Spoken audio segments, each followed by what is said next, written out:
வணக்கம் நண்பர்களே. இன்றைய கதை சின்ன யானை சித்ரா. ஒரு அழகான காடு. அந்த காட்டுக்குள் ஒரு சின்ன யானை வாழ்ந்துச்சு. அதனுடைய பேர் சித்ரா. சித்ரா ரொம்ப நல்ல யானை. ஆனால் ஒரு பழக்கம் இருந்துச்சு. நான் தனியாக தான் எல்லாம் செய்வேன், யார் உதவியும் எனக்கு தேவையில்லை அப்படின்னு சொல்லுவா.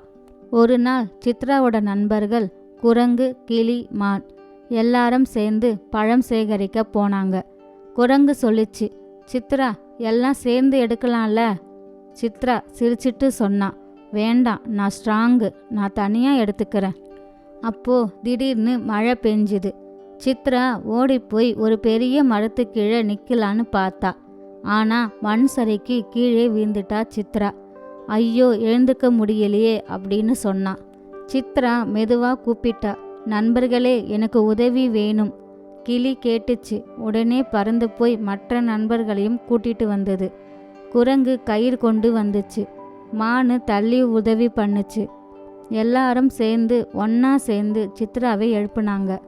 சித்ராவின் கண்களில் கண்ணீர் இருந்துச்சு, ஆனால் முகத்தில் சிரிப்பும் இருந்தது.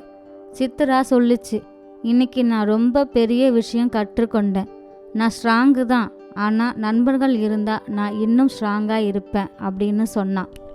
அந்த நாளுக்கு பிறகு சித்ரா எல்லாருடனும் சேர்ந்து விளையாட ஆரம்பிச்சா, வேலையும் செய்ய ஆரம்பிச்சா. அந்த காடு மகிழ்ச்சியோடையும் சிரிப்போடையும் இருந்துச்சு. நண்பர்களுடன் சேர்ந்து நடந்தால் வாழ்க்கை அழகாகும். உதவி கேட்பது ஒருபோதும் தவறு இல்லை.